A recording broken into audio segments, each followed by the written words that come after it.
Yes, Guyana to the world.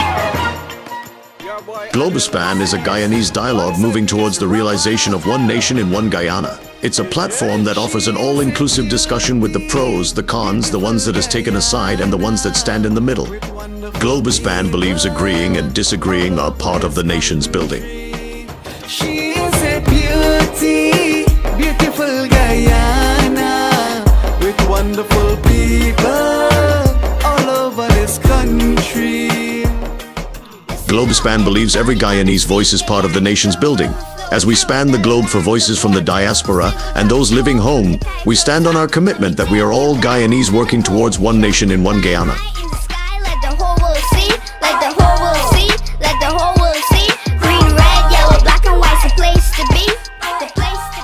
As the world turns on its axis bringing changes, we as Guyanese must adapt to those changes for a better Guyana for all. Globespan stands on its axis with its belief that one nation, one Guyana, one destiny must include voices from all corners of Guyana. With many flavor, 6 different people blended together.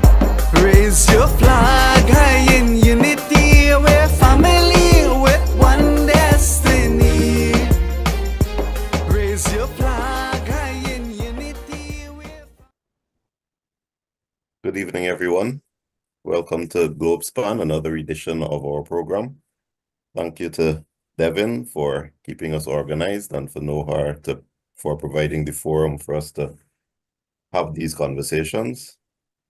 I'm Tim Jonas, and with me are 2 well-known figures who are frequently on this forum lending their wisdom to us, Dr. Terence Blackman and Mr. G.H.K. Lapp, a university professor and a retired businessman, both of whom have extensive experience in economics and are active social commentators.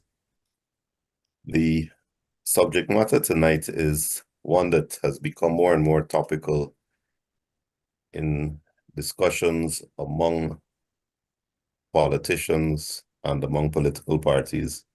I think it is central to the problem facing Guyana and central to the potential solution to that problem. It is the independence of the institutions of the state. So to be more clear, the desirability for the independence of those institutions and the pitfalls which arise if those institutions are not independent. Terence, can I ask you please to start off by possibly identifying a few of the institutions which you see as central to organizing and running the state and for which you believe there needs to be independence before we discuss whether there is actually independence of those institutions in Guyana?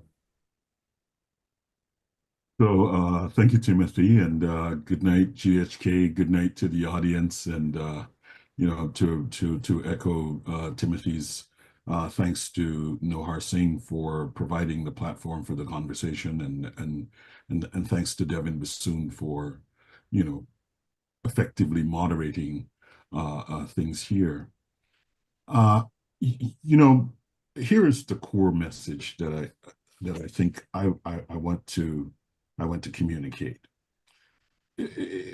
And I'll say why in a second. Why I think I have some insight in this particular area. So let me first say that I'm taking my screen behind. This is the School of Science and Allied Health at Medgar Evers College, and it's the place where I served as the dean for some years, and where I serve as the chair of our mathematics department. And I think what that does is it provides me with the kind of firsthand insight into operational dynamics, challenges, governance tensions, like you've just described, that arise in publicly funded institutions particularly as they relate to questions of independence, accountability, performance, right? So I think it's important to kind of set the stage. Medgar Evers is a senior college in the City University of New York system. And so what it means is that Medgar Evers is governed by the City University of New York, which is a system-wide thing consisting of 20 colleges across the city of New York. But because it's a senior college, it's governed by the state of New York. So my bosses at Medgar Evers are, as dean, my boss is the provost and the president. And as chair, my boss is the dean, provost, and the president.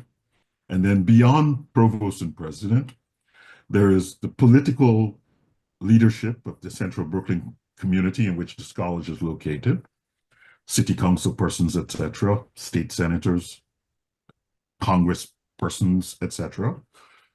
And then there is the state apparatus, the New York state apparatus. There are also sort of unions that decide how you're supposed to work within this context. And so, as part of my own experience, I've sort of really navigated this interface between, like a centralized university governance, the school leadership, the political leadership, the community leadership.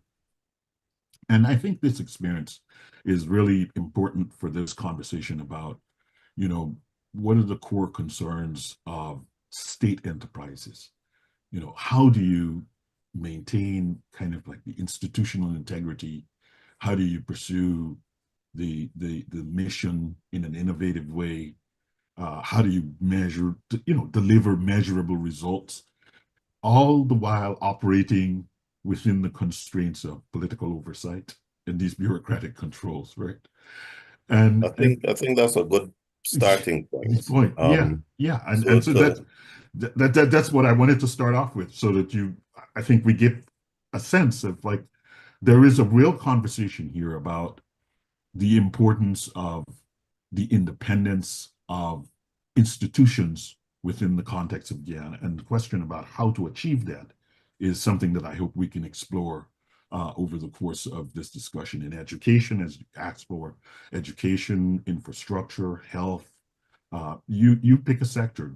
Guyana public, the GPL, the light sector, the electricity sector, the water sector, all of these sectors require a certain kind of independence of their leadership.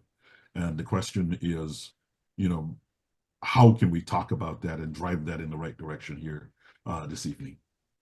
So GHK, having looked at the theory that Terence just discussed, do you think you can break that down into practical applications in terms of how the state of Guyana is administered and the institutions that you see that are populated to help run the nuts and bolts of the organization?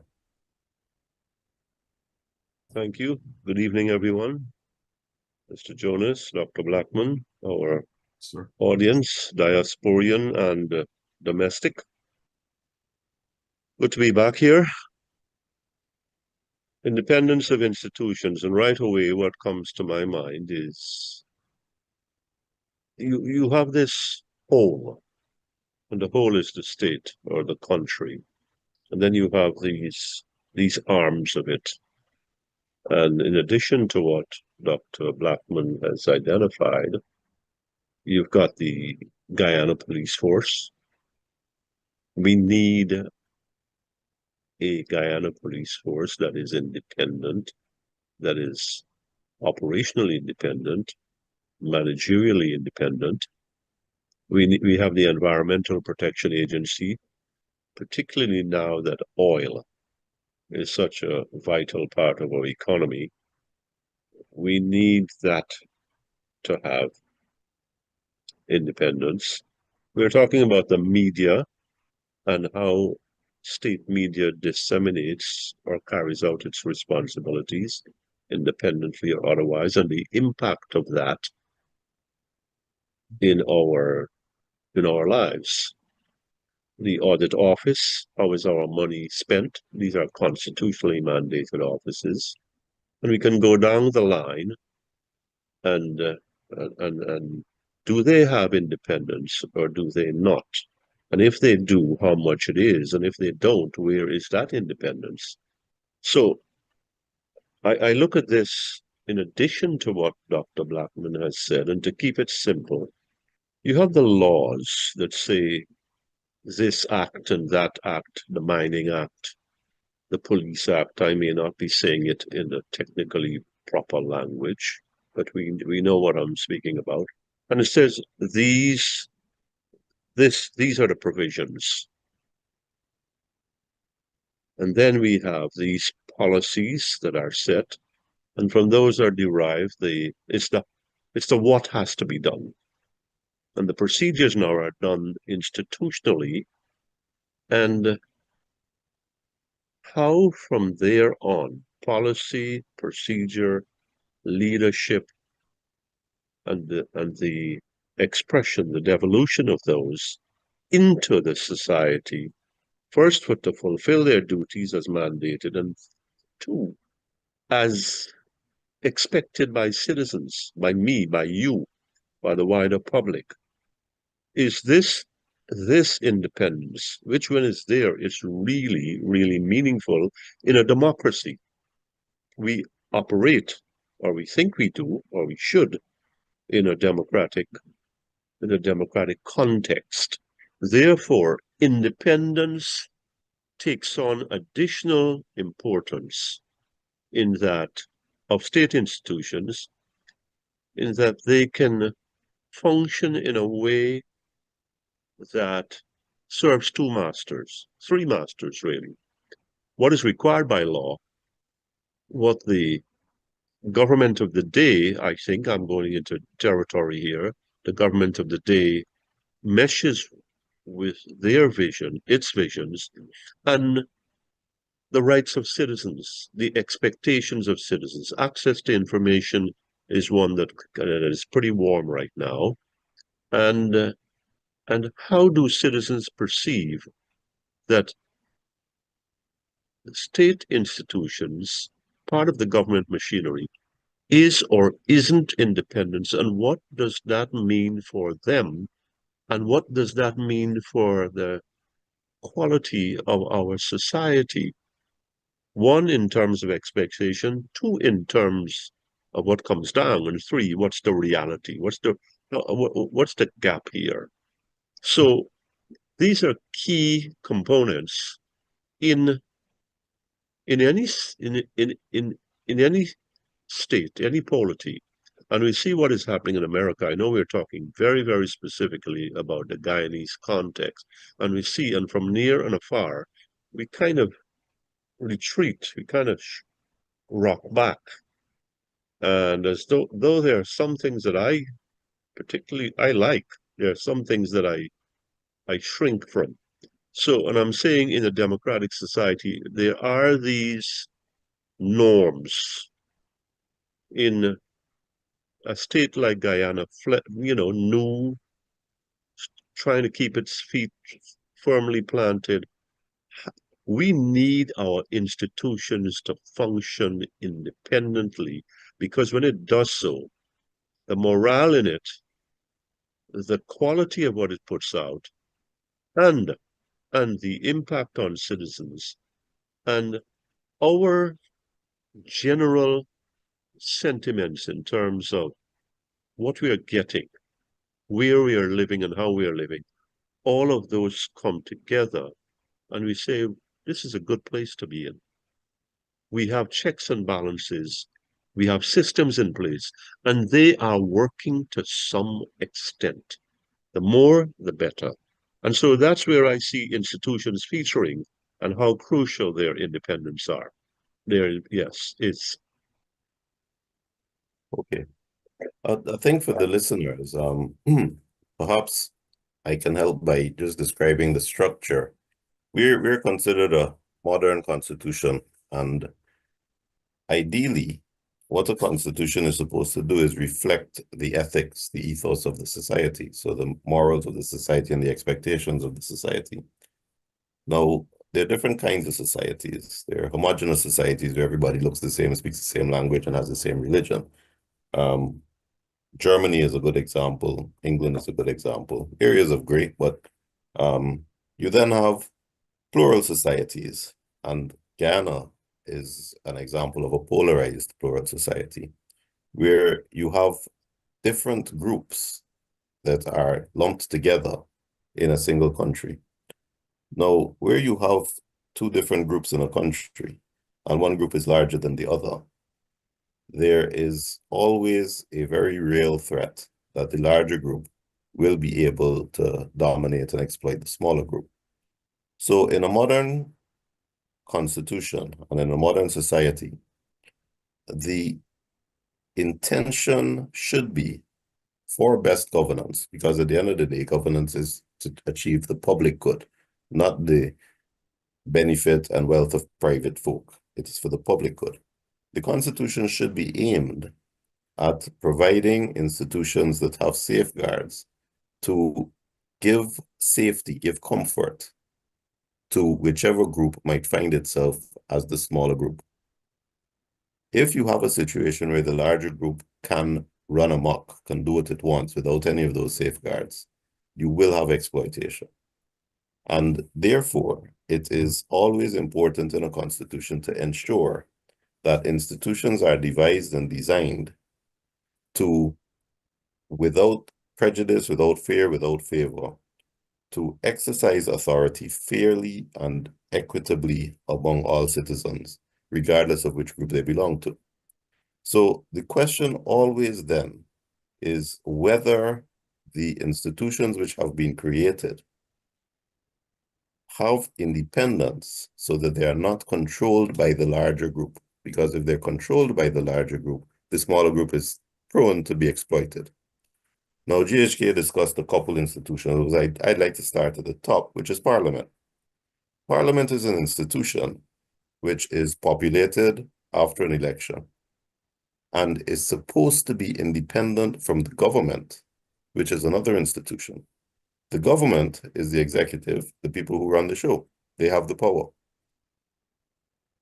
If the institution of Parliament is independent of the government and can operate independently with a view to good governance, then the constitutional intention is achieved. So we first have to ask ourselves, is Parliament independent? The third arm of the Westminster system that we all know is the judiciary. If the judiciary is owned and controlled by the executive, by the government, there is a problem. There is a situation prone for abuse. So we have to ask ourselves, is that institution, known as the judiciary, independent of Parliament and of the government? Now, GHK raised a couple of specific examples that we can look at. He talked about independence of the police. How do you safeguard, and what institution exists to safeguard independence of the police from government control? And is there independence of the police from government control in our institutions, in our system? So the Constitution provides for the creation of a police service commission. And the question then must arise, if that police service commission is an institution designed to appoint police, to promote police, to decide who the commissioner should be, to decide who moves up in the police hierarchy, is that police service commission controlled by any specific group in Guyana, or is it independent? Because if it is controlled by a specific group, then the police will find themselves under pressure in hope of promotion, in hope of advancement, in hope not to be fired, to conform to whatever mandate the group in power imposes. So going back to you, Terence, do you see in our, I want to start with that. GHK also mentioned mining, housing, and a number of other things. But to start with the police force, do you see an autonomous body? And what institution do you think would be appropriate to ensure independence and autonomy so that there is no control by the larger group, whichever the larger group that finds itself in government might be? Yeah, so let me make one little kind of, so I want to say, I having had these kinds of experiences of sort of being an administrator, serving as an administrator for kind of a large body in some real sense. I kind of approach these things not like a abstract idea, but a kind of lived reality, right? So, I've seen close up how the institutions can thrive when they're trusted to lead, and and how they struggle when the autonomy that you've just described is really being squeezed by bureaucracy and politicization. And in the Guyana case, the politicization is much more pronounced, right? So let me start with, as an observer, someone sitting far away. I mean, we recently saw the case of the police officer, I think his name was Brutus, with significant sums of money in the bank that clearly, could not have been earned in his regular salary. We saw lots of machinations around that, and one would have to think that um, if the deputy chief of police was sort of, you know acting in this way, that perhaps this could not have gone unnoticed by the other members of the police establishment. So clearly, the institution of the police, from a distance, given the evidence that we see in the newspapers, etc., is not working as well as it ought to. The second point you raise, which I think is important, so as you outlined for us, there is this Police Service Commission, which ought to then be empowered to somehow take the temperature of things, to ensure that the police is a professional organization that is really focused on doing effective police work.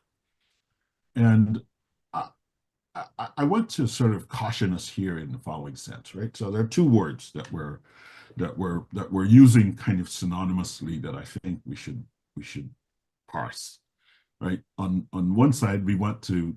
So the question is, do we want autonomy for the actors within the context of the Police Service Commission, or do we want independence for the actors in the and I think there's a slight difference between between these two things, right? So in a way, autonomy is not independence, right? It's a kind of empowered responsibility. And I think that it would be naive to sort of think that, the government of the day, with a set of priorities. I mean, take New York City. I mean, take the United States. Part of the political thrust of some party is always to say, here is how we're going to do policing, right? So you want to have this kind of, quote, if you will, political oversight, because ultimately the leadership is vested and rests with these political authorities. But you also want this sort of empowered autonomy, so that this leadership understands that it can't just simply dictate the technical details of police. It can't insert itself into cases. It can't insert itself into evidence. It can't insert itself into promotions. These are things. So what and this is what my experience has taught me. It's when we say independence, it can't be just, I'm running the police and I'm not subject to the oversight of any authority. I think what it means is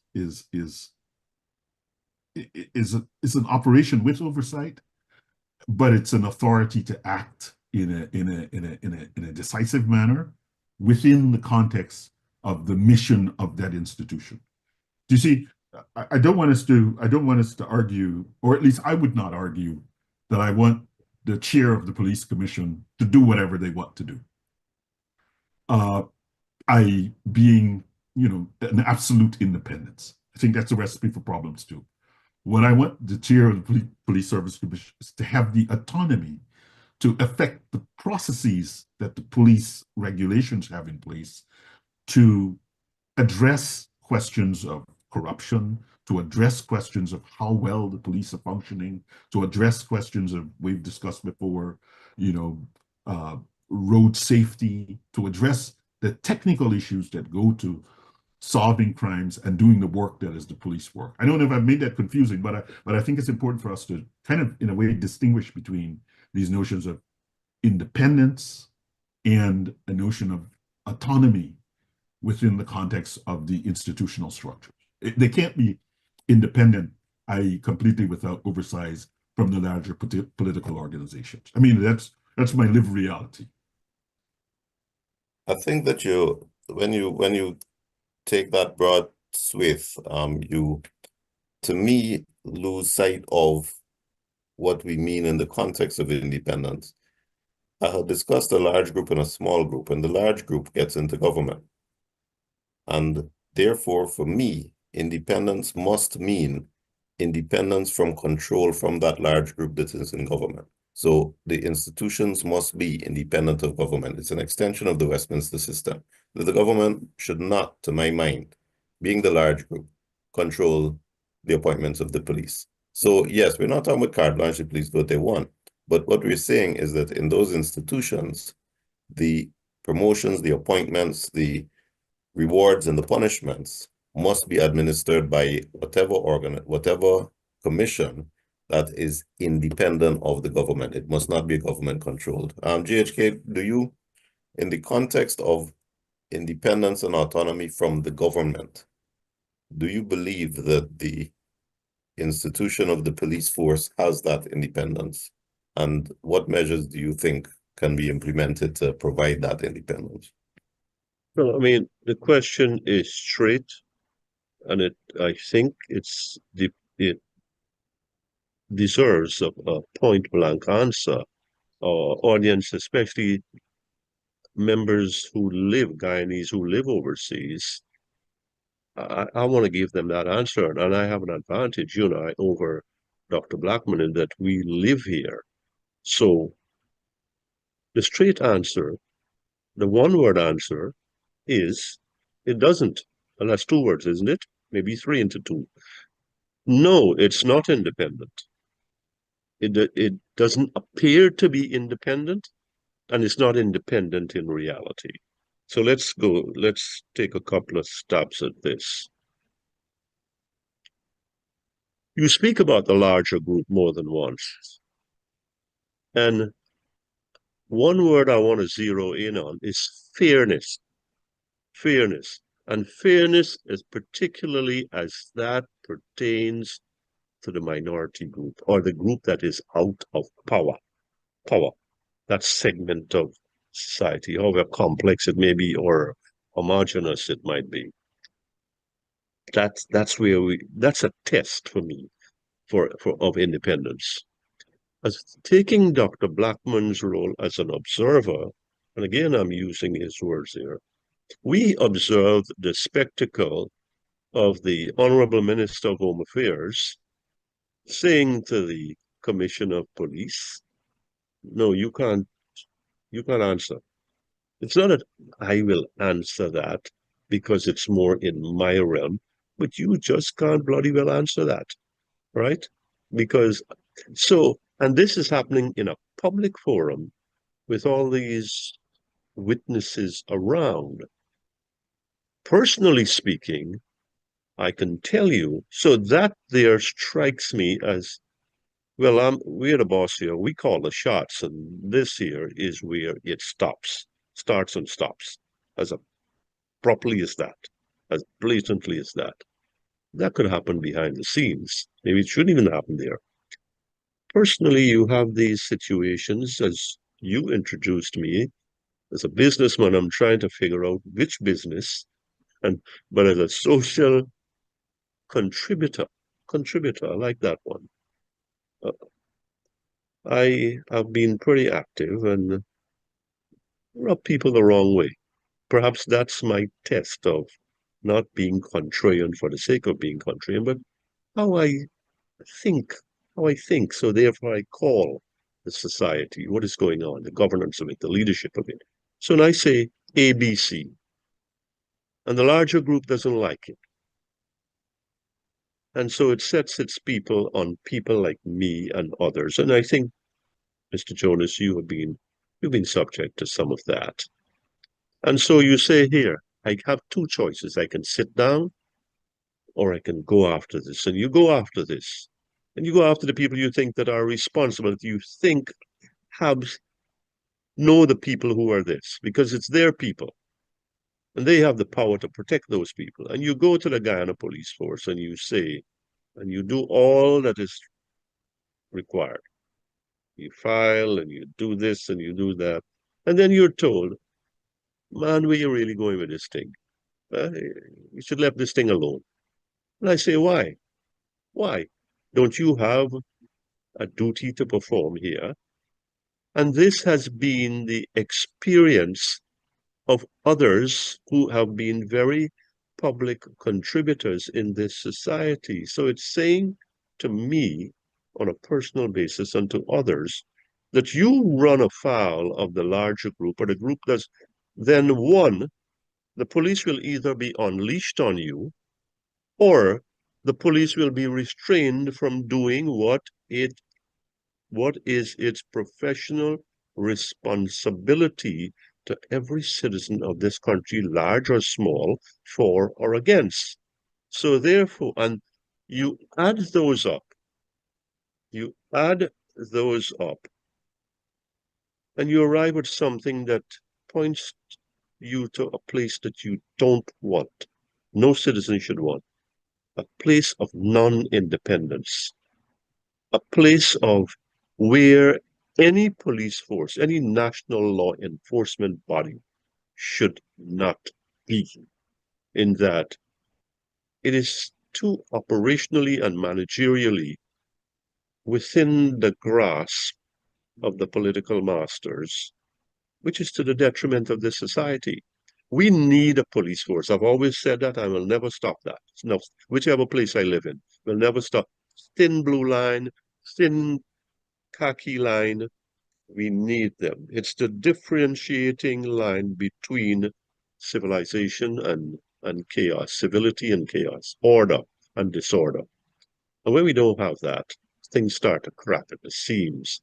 An independent police force performs without fear or favor. We benefit from that.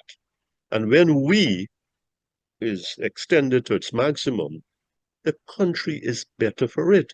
We have that confidence, whether you're a government supporter of the day or not.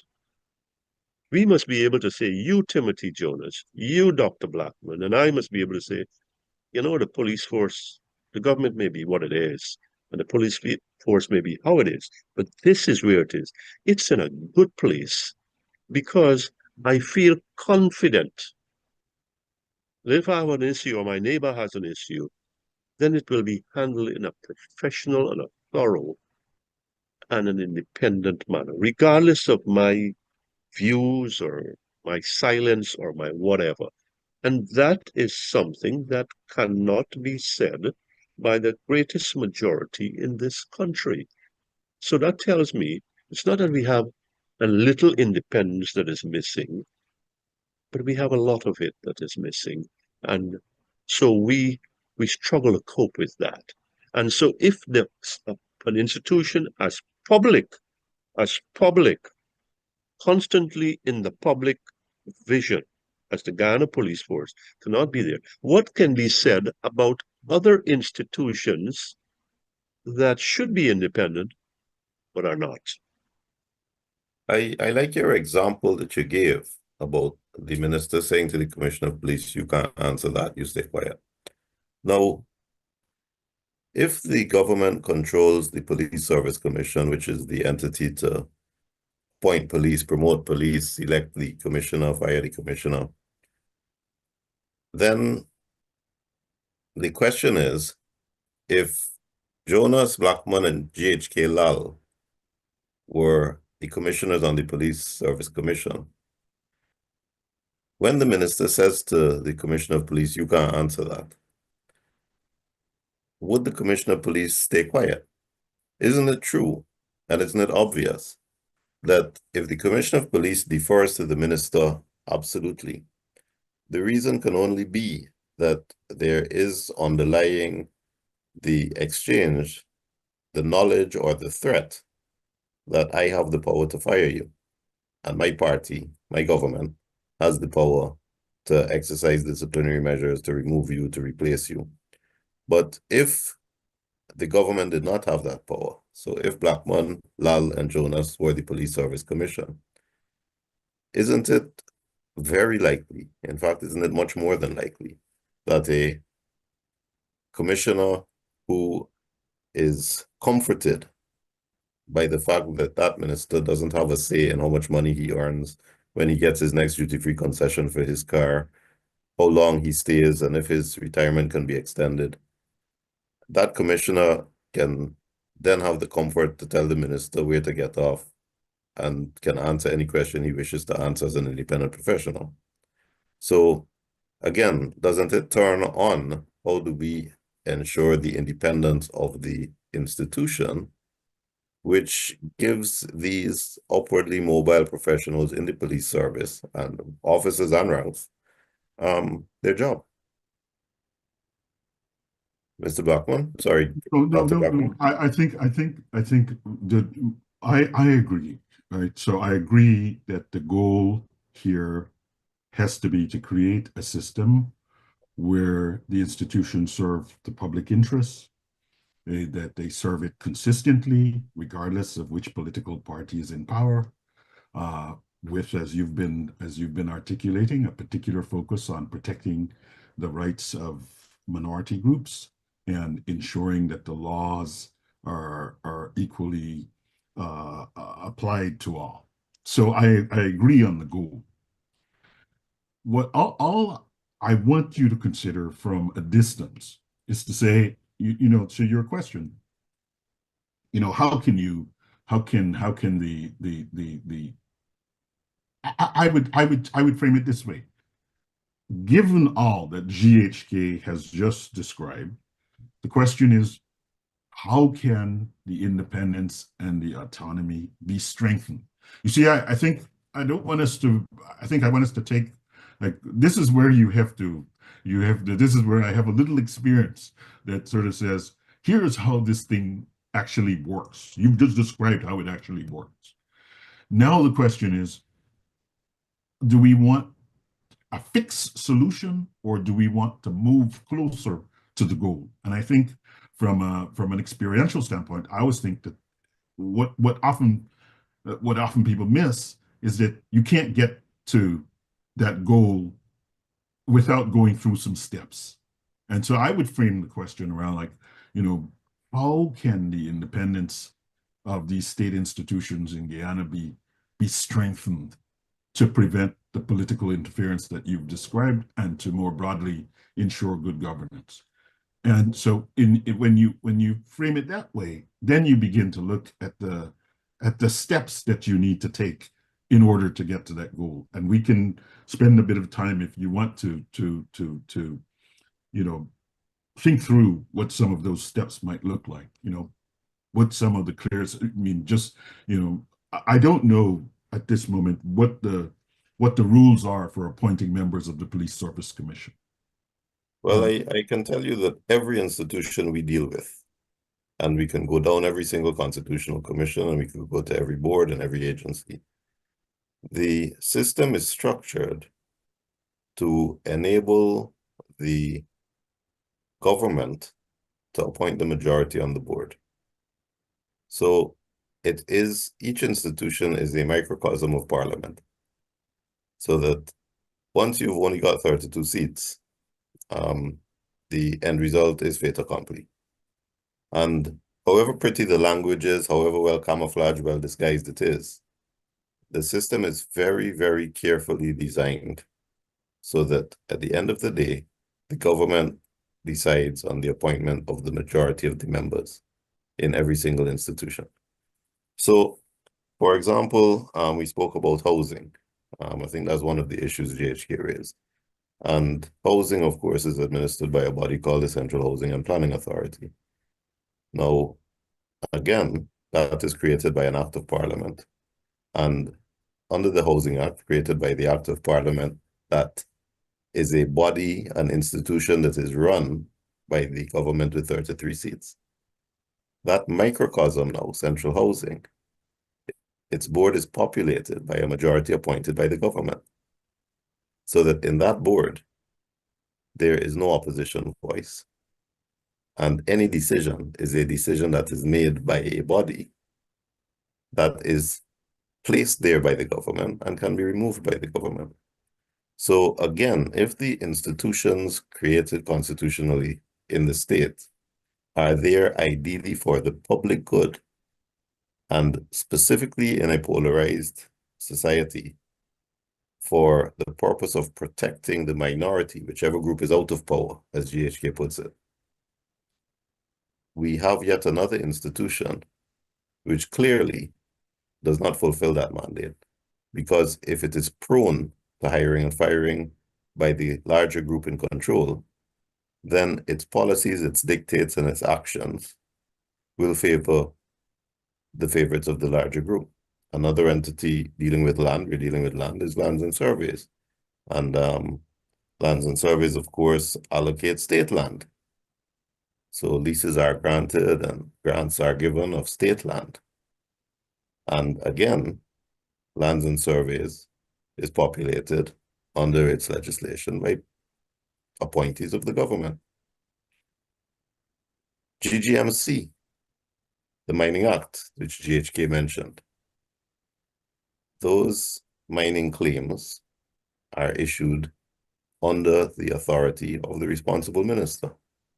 So when you look at our institutions, these institutions that we are talking about that should be designed specifically for the protection of the minority, designed to be insulated entirely from the majority control, insulated from the government. Each institution is not just susceptible, it is entirely controlled by that majority. And I think we see the end result, but we see the end result in the perception in the public that only one side gets the land. We saw it 2015 to 2020, and we saw it again after 2020, to such an extent that the police were then used in 2015 and then again in 2020 to prosecute the former government folk who were thought to be abusing the system so as to allocate land to favorites. So the perception is very clear that these institutions are not independent of government. And again, the question must be, how can we get to a place where they are independent of government? How is that to be done if all of these institutions are created by Parliament, and Parliament is the entity that says in its act of Parliament, the minister will appoint the board, the president will appoint the commission? How do you get to a place where the creation of the institution by the act of Parliament is done in a way to insulate it from government control, so that it's no longer the minister that's appointing the board? I'll let GHK take a stab at that first, and then I'll give a thought. Good. Thank you. I'll take your hypothetical, Mr. Jonas. Police Service Commission. And the Police Service Commission can be any commission, any housing authority, planning, it could be any board. And you have very generously nominated yourself, Dr. Blackman, and me. And there we are, and there we are, put on our hats and white hats, and we are all about the Guyanese people, and we mean that. And we are independent people, independent-minded, independent thinking, And here we are now. And the first thing I think is that those who may be inclined to meddle and dabble would say, hold on a minute. Not with these three guys. And we are representative of whomever out there. But the moment I hear some names on some of these boards and commissions, and almost all of them, I'm saying the fix is it. The Guyanese people goose is cooked, baby. It's cooked because these names have been around here long before I came back, and they're all over the place, and they are hailed as, well, this is what we've got here, and these are representative of independence and autonomy and whatever nice words we want to use. But it's the same set of faces or clones of those faces in the different oversight bodies. So you get what you get. Not all of the faces, but the majority of the faces. And mining and police commission and environmental assessment board and public procurement commission. And you go down the line and you get people who suddenly lose their, what's Spanish, cojones, when push comes to shove. They can't make a stand. They can't speak for themselves. They can't represent what they are there for. Because they can be fired. They can be fired. There's the anxiety that their continuity, let me put it in my sweet way, there's the anxiety that their continuity, their staying power, will come to an end abruptly. And so once you have that fear, or you're not made of the kind of fiber that says, hey, you, whoever you is, whether he is the big man or the little man above you or whoever, he said, I know how I came through that door, and I'm pretty sure I know how to go out of it on my own. How many people like that we have in Guyana? I remember telling the former Honorable Minister of Natural Resources, when he called me out of nowhere, that is Mr. Trotman, Raphael Trotman, I said, why you call me for this thing? He said, I have talked to some people and this, and I'm looking for a clean board. I said, well, I want three things. I want three things. One, no interference from you. Two, for say and do what I want in the public space, not related to there, but what I've been doing before as a contributor, right? And three, there's no pay. Not knowing that there was no pay, there was a $42,000 a month stipend, right? He said, done. To his credit, whatever discredit he is attracted in other things, Minister Trotman never interfered with how the board operated. I was shared with him what was going on. We had regular meetings, the entire board. That was done. I don't know what he told his constituency or the mining constituency, and I've always said to them, you have a right. You reserve the right to go above my head.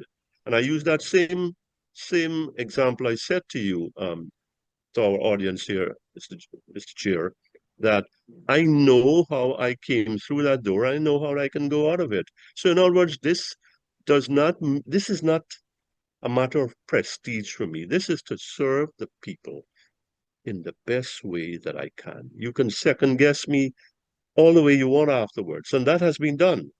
You can hunt for witches afterwards, and you're going to find what you don't like, and then you're going to twist that your way. But the fact is, we need people who do not feel that their allegiance to who put them there supersedes the loyalty, the fidelity, the duty that they have to the people. When we say we come in here, the three again, I go back to that hypothetical commission, whichever place we are, whoever is, who are the subs in our place, they say, this is our role. This is what it says here on paper, and this is where we're going to take it using the paper as leverage, whatever the law says, whatever and so on and so forth. And you deliver on that honestly in terms of how you hire, how you fire, how you know the limits of your responsibility, of your authority. You know when to consult. You know when to arrive at consensus.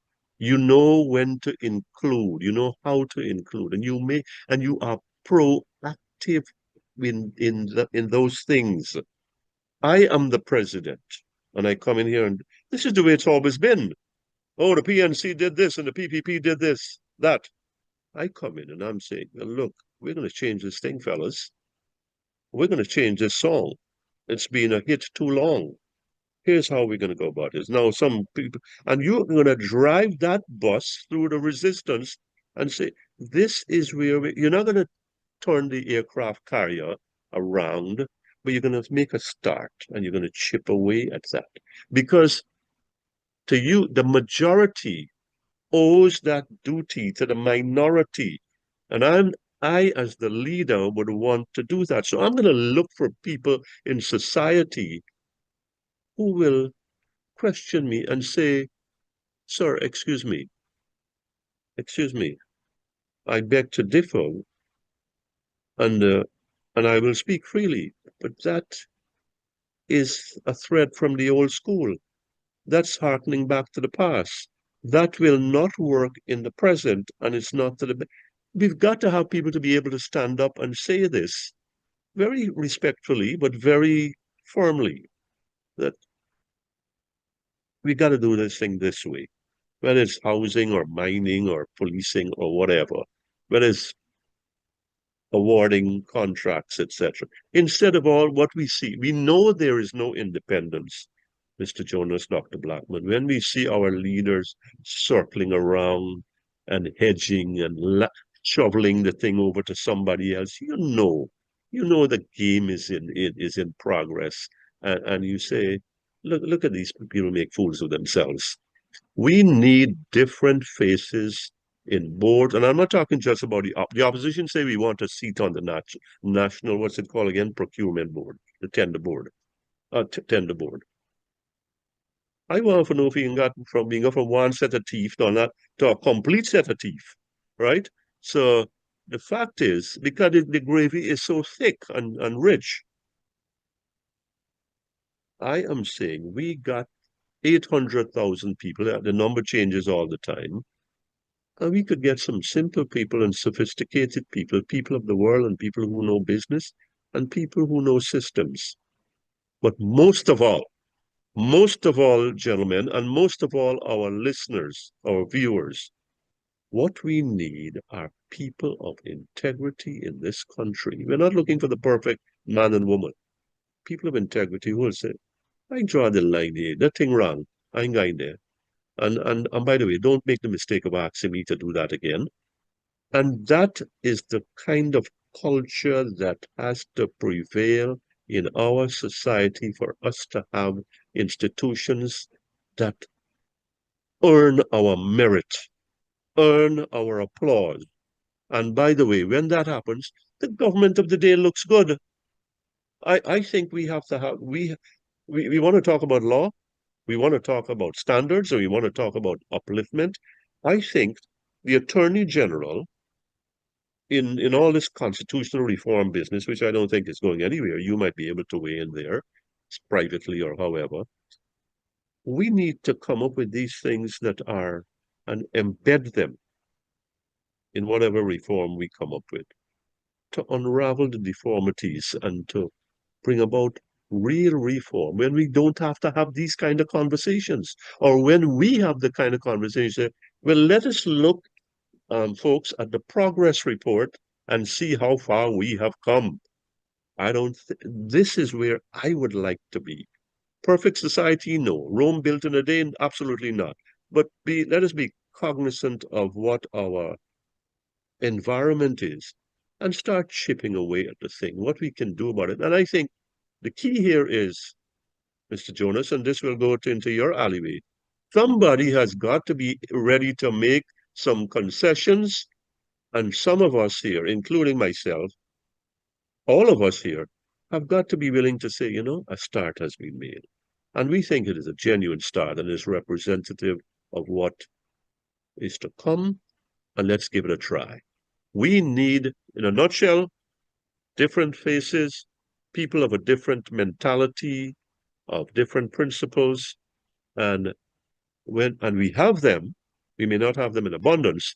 And I think when we have those voices and faces in national institutions with a lot of authority, we will go someplace. We will start turning the corner and become a real law-abiding,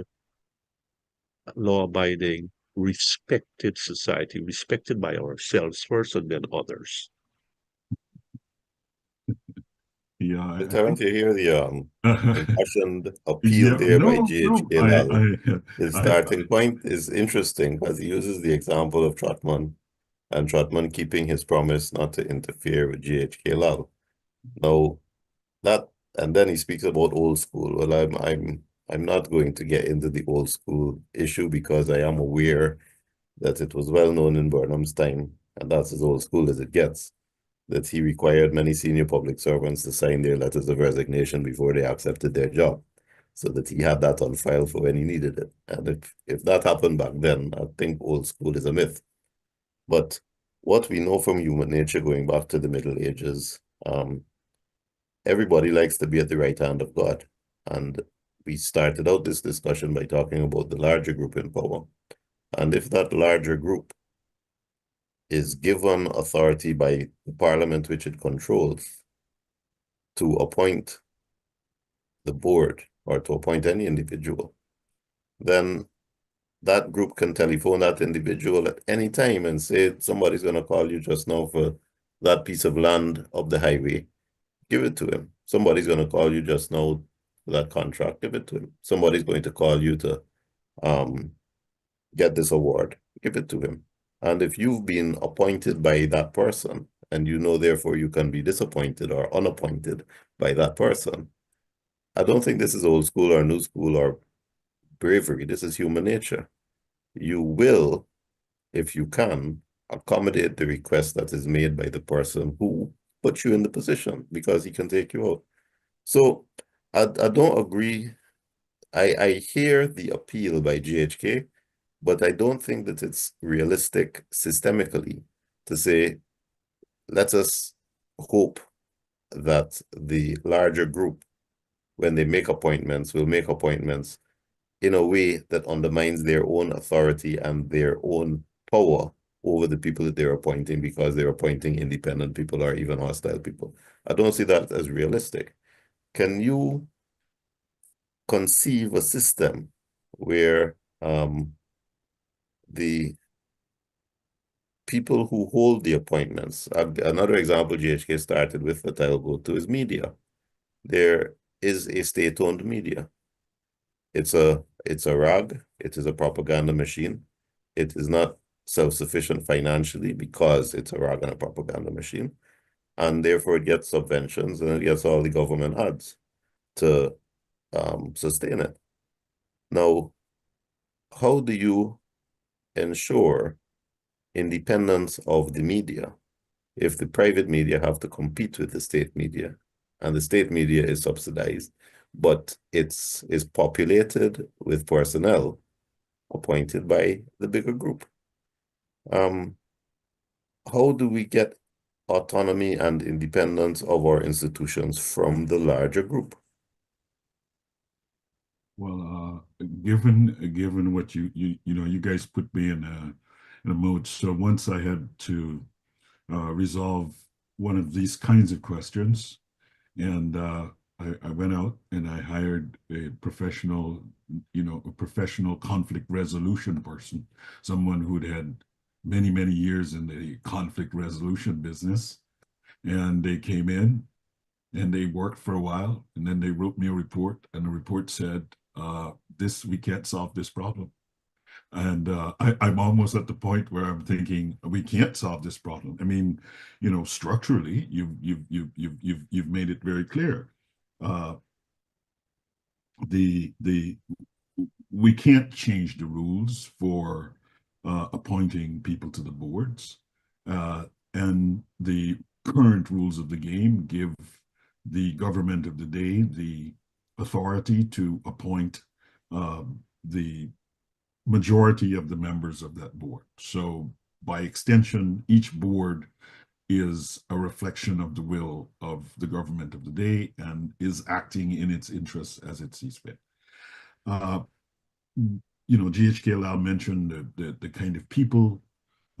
You want people who have sort of demonstrated some kind of commitment to community.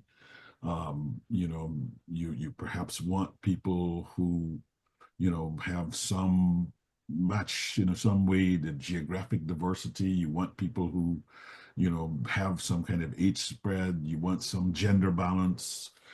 You want some kind of socioeconomic variety. But again, all of those things come with, in a sense, being married to some political logic of the larger group versus the smaller group. So I think we're in a bind, and so it's maybe it's for this reason, and I didn't fully appreciate this until I've heard you. It's for this reason that I think that you want to start there, right? So I think we can't start at the goal. We have to start here. We have a number of institutions that, by their very construction, play into this problem that we're seeing. But so now I think we have to argue in a way. You mentioned the newspapers, you mentioned the goal board. So I think what you have to start off, people have to start off saying, it's like, look, these in a way centralized control can really paralyze the purpose of these institutions, right? So the state enterprises are going to be always challenged and are going to always be suboptimal if you do this kind of thing. Again, you could say, for the people in control, suboptimal is good for me, and so therefore, why do I want to change suboptimal? But I think maybe there is a higher sense of the folks who are in the leadership to say, look, suboptimal is not good for Guyana. What is not good for Guyana is not good for me. And so I need to have a situation where these boards function with a certain kind of autonomy, because that autonomy. So, of course, so part of what I'm saying is that there needs to be the argument made why you want to do this slightly differently, because I don't think that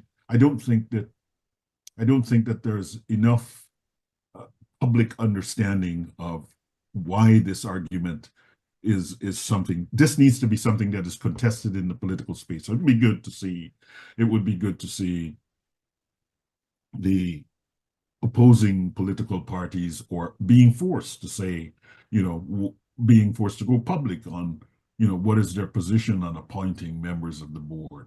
Are we going to see the same faces that we've seen all the time? Is it going to be the sort of quid pro quo board that have been describing thus far? So that would be where I'd stand. But I must say, structurally, the situation is pessimistic. There's no question about that, and there's no wild card like we create some kind of citizens oversight council, randomly select people like a jury or something and say, we're going to give you audit power to go from board to board, because there's no structure for it. So I would start, my first place would be about changing the consciousness about what's happening here. And I think that there are a number of places. What I wanted to talk about was the power and light from a purely scientific and technical standpoint.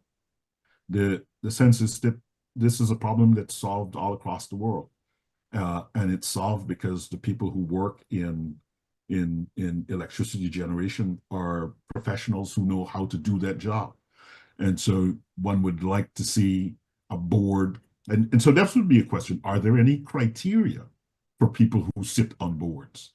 Expertise. So if someone is in the central housing authorities, does that person have to be an architect? Does that person have to be an engineer of some sort? If someone is sitting on the board for the power and light, does that person have to have any expertise in power and light? Any real expertise? Does that person have to be a professional in that context? So I think that's where you have to start. I don't think you can change the political structure at this moment. It is what it is. And so you start at what are the elements within that board selection process. I mean, even the selection process that GHK described is, there's sort of a bit of a nepotism there, right? The guy who's the minister calls you and says, I want you. Did he advertise for the board? I mean, do people have a chance to even submit themselves for a board? Right? I mean, when I have to hire someone, we spend about 6 months trying to write up what the job description looks like. And we send it to people for them to decide, okay, this looks good, it's fair, it's not discriminatory. And then we announce and say, okay, we're looking for these people and collect the resumes. We have a search committee. So there are things that you can do within that context that I think can lead to a better selection. I think maybe that's the first step, consciousness raising, and then thinking about how we get a better selection of candidates who sit in those places, who have the integrity that you describe. I mean, I don't know how you measure it, but I think there are ways in which we can measure the integrity of individuals who come to these positions. So I think I'm glad we're having this conversation in some ways, because I think it makes clear to folks that we're sort of in a bind, and it's not a bind you get out easily. You need some of that enlightenment among the current leadership that GHK now appealed to a moment ago. But I also think procedurally, we need to think about, when you're hiring people for a job, what is the process? And it should not just simply be for whatever party that the minister just calls someone and says, I've done some due diligence on you and I want you to take on that role. I mean, there should be some committee that sits there that reviews. I mean, even for something as simple as, say, giving someone an honorary degree from a college, there's a committee.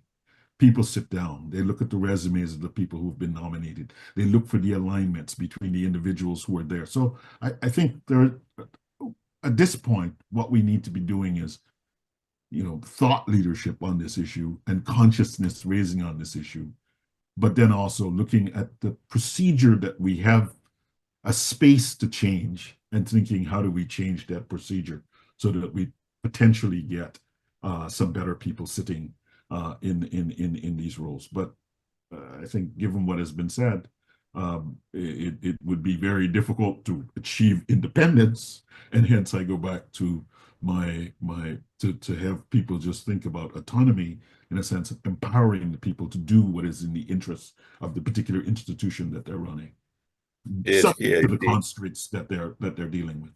I see you're anxious to respond, GHK. Yeah. Well, I thank you. I must, yes, we're in a bind, I agree there. But I don't think that the issue of independence and of better oversight is insoluble. I think the will to do it is just not there. I think the context, the environment to do, the atmospherics are not there. Dr. Blackman, you mentioned a few things there, and from a U.S. context. And I want to venture there too. And I'll make it as tight as possible. But the aside first is that since we have oil, we seem to be attracting a lot of honors. Right? So the committees working there must be factoring that more than any other thing, and how we are managing that oil, because those honors are coming, this university and this place and whatever. So God bless them. Equal opportunity is the law in the United States. Affirmative action. And when I looked across the floor, I went there as a middle guy on Wall Street. Everybody looked the same. And people like me, I mean, you are the minority of minorities. But we have equal opportunity and affirmative action law. Then it became, well, the quality of the person for the duty, the best fit for the job. And that was the wiggle room. And then something happened. Something happened on Wall Street.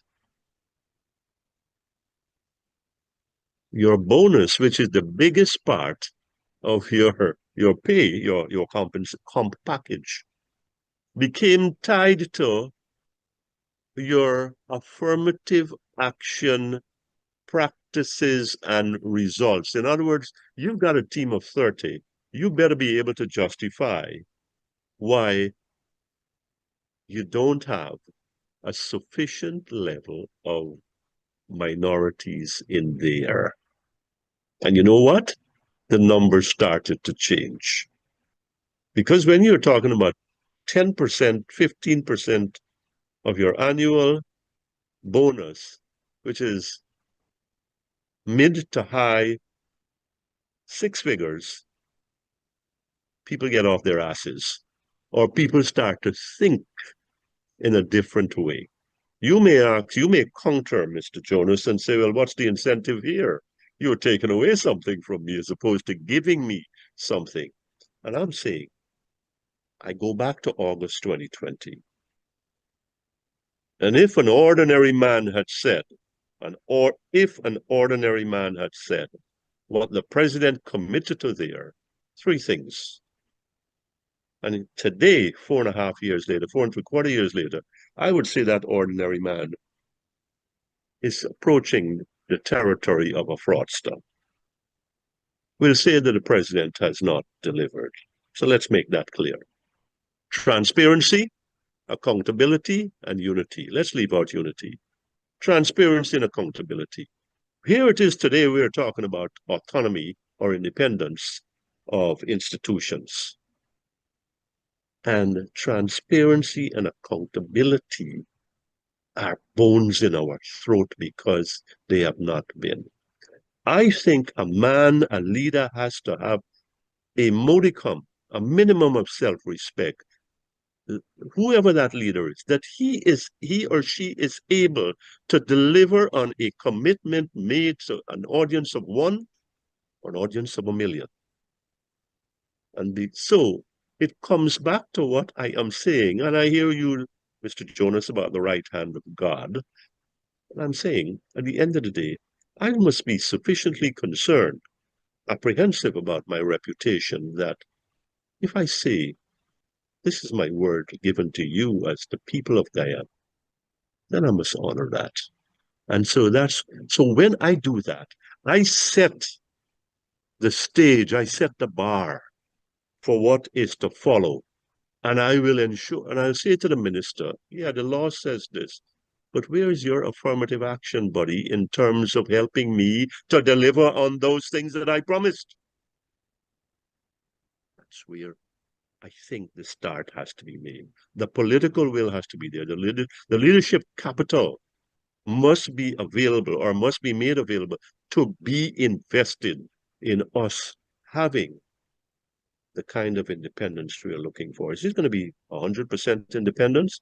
Is it going to be 50%? We don't know. That's something. But we have made a start. And it starts with the people that we put there. If we put people there that are going to think like us and know and try to anticipate what I expect to be there, because they know how then we're going to have what we have. We're not going to touch certain people, Ghana Police Force. We're not going to go against what is the grain, whether it's the Procurement Board or the Environmental Assessment Board or the EPA or the Honorable Commissioner in charge of information. And then the president himself comes and says, oh, that is politically motivated. I mean, come on, you're asking, give me a little piece of paper, and you can tell me that's politically motivated. You don't even know what kind of paper asking for. But it's government paper.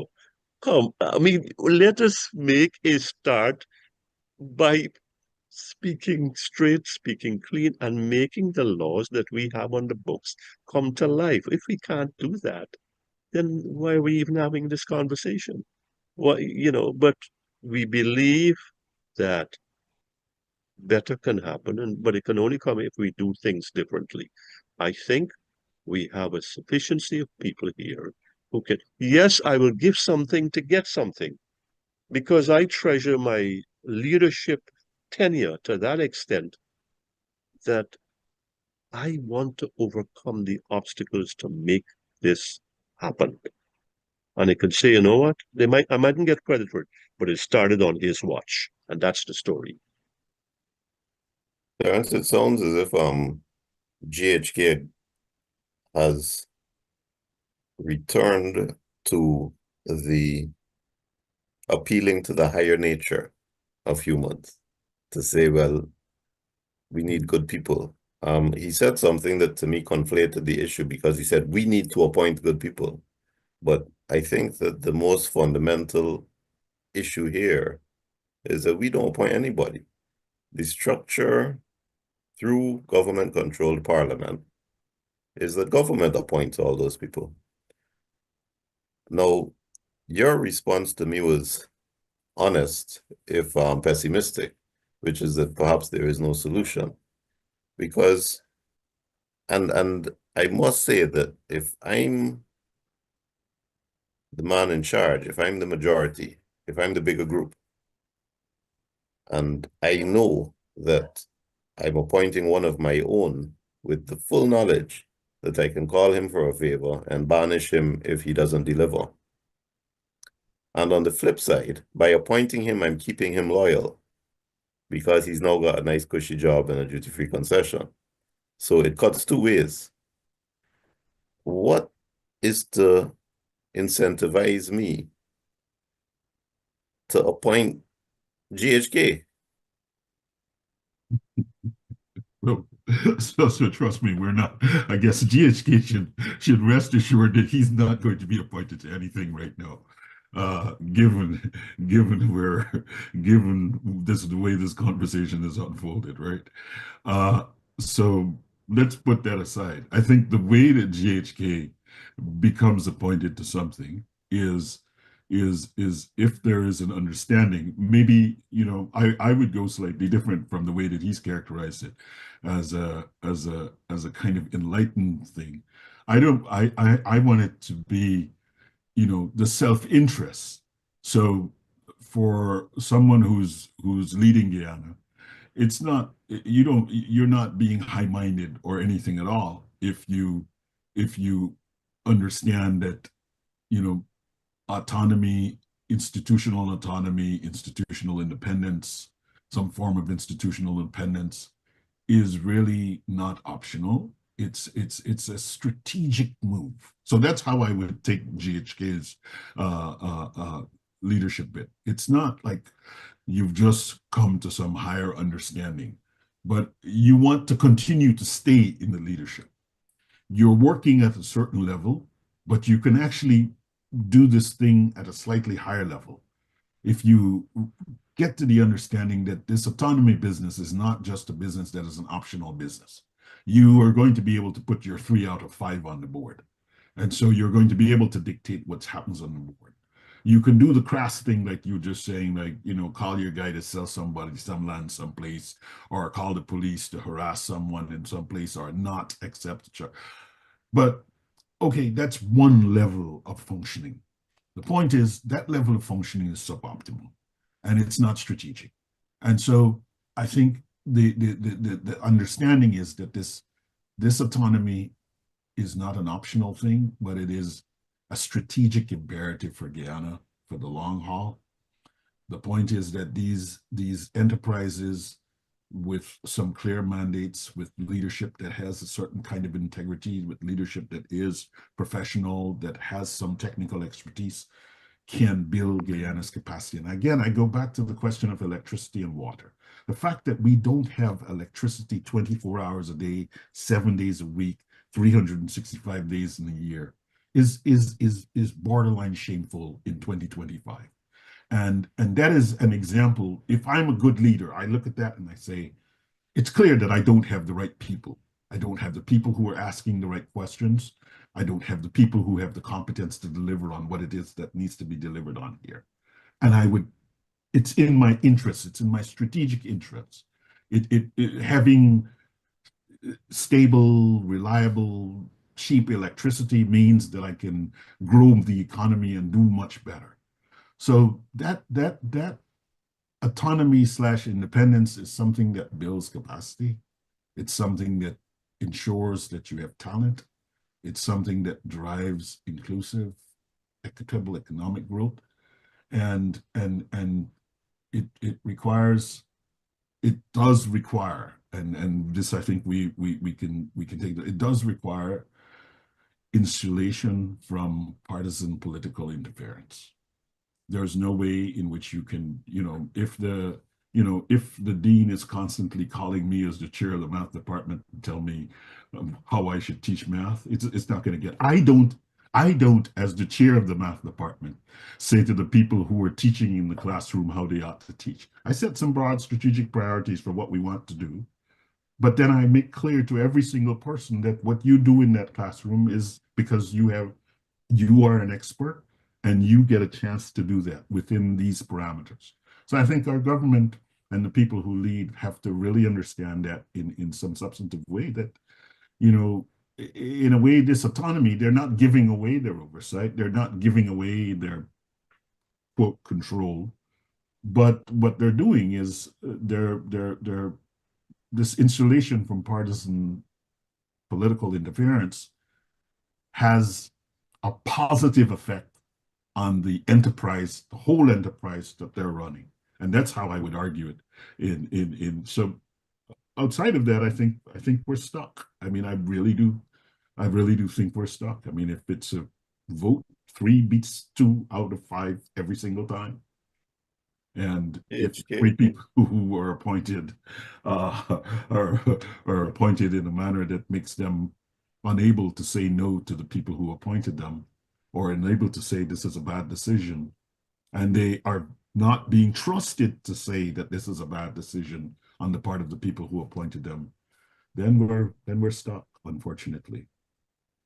GHK, we're coming to a close. Terence remains pessimistic. I'm sorry if I influenced that. I'm beginning to regret it. But can I ask you please to give your closing conclusion on the pessimistic tone that we are now faced with?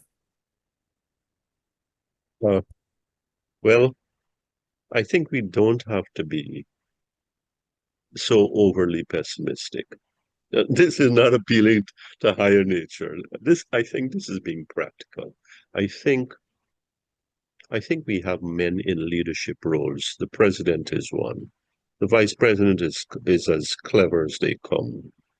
And I look on those 2 men, and we have some people in the opposition who we all say, the 3 of us here, we all say we want a better Guyana. I think we know to some extent, we don't know everything. We know what are the components that should go in so that we make a start. We get to the first couple of rungs up the ladder towards that better Guyana. If we don't have independence in our crucial national institutions, then what do we have? And where are we going? So therefore, this is not something that is nice to have. It is compulsory that we have it, and we have it early. I think, again, like any system, it's what you put in, what is what you're going to get out. So it comes back to I'm not holding on doggedly here, it comes back to the people. It comes back to the mindset that, look, we all want a Guyana that is better, not because of propaganda, but because deep down, I want that, and we want that, and therefore, these are the steps that we have to take to get there.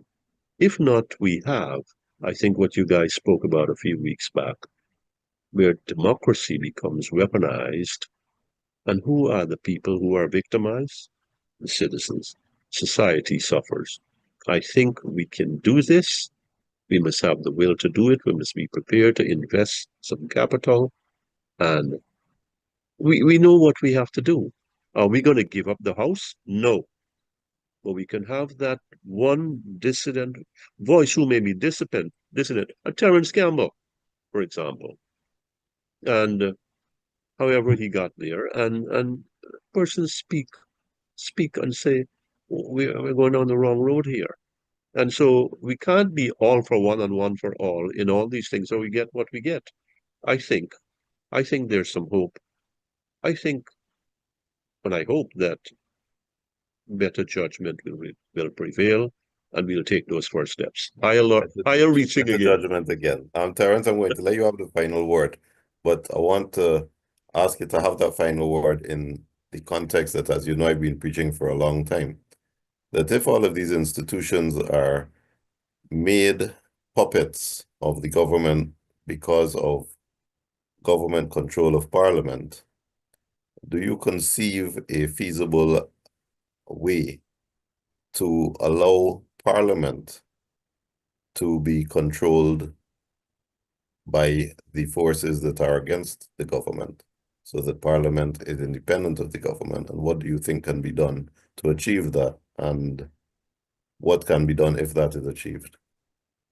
Well, I would say very quickly that increasingly I think that we've had these conversations before about the way in which the parliament is constituted, and so as I listen to this conversation, I think that it really might serve Guyana well if no one has 33, and that 33 becomes a real conversation around 33 votes in the parliament to enact a particular. That would probably be the only immediate solution to this question that we're facing here in the near term, so that the appointment of the 5 has some discussion that goes between factions that don't have in their full possession 33 seats in the parliament. Look, I'm trying not to be pessimistic, but I think if the goal is to create sort of institutions with professional integrity, with technical expertise that serve the public good, it's clear that you have to insulate these things from partisan political interference, right? While at the same time maintaining some appropriate oversight. And so it's clear from our conversation that we need a fundamental shift in our thinking, from seeing these institutions as political tools for building up your own wealth, as opposed to critical kind of pieces of infrastructure for national development. And this requires a leadership that understand that that power comes from building independent thinking in the population, right? Power comes from real power comes from an inclusive, equitable economic growth, and it's a kind of thing which I think, maybe I'll end here, it won't happen overnight. I think, given what we've been discussing, this kind of thing is not going to happen overnight. And so my advice, someone looking from far away, said, look, we get to start with some small steps, some small deliberate steps, just figuring out how we might improve the selection process for the people who are part of that, who get appointed to boards, as you just mentioned, Terence Gamble as an example, right? That's someone who we've come to appreciate his kind of rigor in addressing some of the questions that came before the Sovereign Wealth Fund Board. So, and then I think the obvious thing is that what's the alternative, right? The alternative is to continue to stagnate in this way. And I think ultimately that's a price that we cannot afford to pay. And I will trust that, the folks who have listened to us will see the logic of what we've been trying to say here this evening. I want to thank you guys for having this conversation. I've learned a lot. I've learned a lot here tonight. Well, gentlemen, thank you very much. I also have learned a lot. I've enjoyed it. I've enjoyed the flow and the thoughtful nature of the responses given. Thanks again to Nohar Singh and to Devin, and to our listeners. Thank you for your patience, and I hope your interest, and we will see you again soon. Thank you. Have a good evening. Have a wonderful evening. I appreciate that. Thank